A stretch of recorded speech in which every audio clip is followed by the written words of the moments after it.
Hello again and welcome to NEC, that's now English Club. I'm going to talk to you about a new book that's been released called 9 to 1 GCSE Keynotes for Sir Arthur Conan Doyle's The Sign of Four. It's a study guide and it has within it a number of AQA style sample assessment questions with notes, so a lot of guidance on how to attack one of those AQA style English literature questions. Alright, so I'm going to be talking about one of those parts in the book. The book obviously has a lot of other stuff in it that's going to be very useful to your studies. We'll talk about that later, but first of all let's get cracking straight away and talk about the AQA style specimen assessment material. So the question coming up is, starting with this extract, explore how Conan Doyle presents criminals in The Sign of Four. Write about how does Conan Doyle present the criminal in this extract, and how does Conan Doyle present criminals in the novel as a whole. Well, for this presentation, if you can call it that, I'm going to focus on the first part of it, which is the extract. Every time you get a question in English literature, at least at on the AQA board, you're going to have to look at an extract and then look at the whole novel, or I should probably call it novella as it's pretty short. Okay, so this is from chapter 11. I'm going to read the extract to you and you should see it on screen as well. It'll also give you some information about the extract, that's typical AQA style, since 2015 at least. And don't forget, you can in fact buy this book on Amazon. The details will be below and the ISBN number could come in useful as well if you want to get it, but this is an extract from it. Anyway, in this extract from The Sign of Four, Sherlock Holmes is about to talk to Jonathan Small, who's just been arrested for his part in the death of Bartholomew Sholto and his part in the theft of the Agra treasure.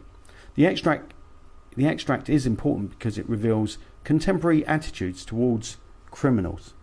Okay, so I'm going to read through it and go back to some of the comments. Don't forget about AO1, AO2 and AO3. They are crucial. You won't be getting judged on AO4 because in this, for this particular question, for the 19th century literature question, you're not assessed on AO4. AO4 is just SPAG, okay? So you will be assessed on AO4 for your Shakespearean question, but not for this one. Okay, so let's start our extract. Our captive sat in the cabin opposite to the iron box, which he had done so much and waited so long to gain. Well, first of all, looking at language analysis, AO2, the word captive reminds us that Small has sacrificed his freedom in order to win ill-gotten gains. Justice will be meted out unless he escapes. So I'm not sure how you feel about the word captive, if you feel sorry for him or not. It obviously highlights the fact that he's been captured. Okay, not too sure if I would add much more on that. As far as answering the questions concerned, your AO1, Small is positioned next to the box that is expected to contain the treasure. So the writer subtly reminding us from the positioning of Small and the box that the crime committed was the stealing of that box. Done so much and waited so long to gain. There's a repetition there of the word so, giving the reader the sense that criminals can be incredibly determined and patient. The intensifier so, quite a simple one, so it almost suggests that his motive is simple, albeit corrupt and immoral. Okay, let's look at the second sentence now. He was a sunburned, reckless-eyed fellow with a network of lines and wrinkles all over his mahogany features, which told of a hard, open-air life. There's a lot we can take from that. The fact he's sunburned would mean that for a Victorian reader, this particular person would not be trustworthy, partly because they would have done too much travel and gone to the far-flung quarters of the British Empire, so Victorians would have been highly suspicious of someone that had been out and about and all around. So that's a bit of AO3 context for you. The network of lines and wrinkles will tell us that from an AO2 point of view, language analysis, the word network reminds us that criminals need to have a network to find similar-minded people. For example, if they steal something, they need to sell it, so they need a network of people. So this kind of ties in with the idea that Jonathan Small is an out-and-out criminal, and he's had a hard open-air life, and this indicates that maybe Small is not altogether to blame necessarily, because he has had a hard life. So the message as well, though, could be that crime doesn't pay, and I think that's the overall message of the novella. There was a singular prominence about his bearded chin which marked a man who was not to be easily turned from his purpose. So this simply shows how determined this particular criminal is, and it seems a shame really that he went in the wrong direction. I think there's indications elsewhere that Holmes could have been a formidable criminal if he chose to be, but luckily for the reader, he chose the right path. Continuing, his age may have been 50 or thereabouts, for his black curly hair was thickly shot with grey. His face in repose was not an unpleasing one, though his heavy brows and aggressive chin gave him, as I had lately seen, a terrible expression when moved to anger. There was a lot of belief in those days, a lot of belief in the pseudoscience physiognomy. So this pseudoscience insisted that criminals could be identified by their facial features. So the heavy brows and aggressive chin tell us all we need to know. So that's a bit of context. Okay, so moving on.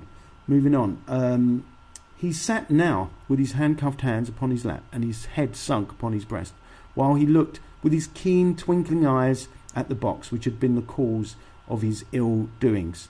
The very fact that his eyes are keen and twinkling suggests to me, looking at AO2 and language analysis, there is intelligence in this man, but it's married with greed, or marred with greed, we might want to say. It's almost as if the apple of his eye is that box of treasure.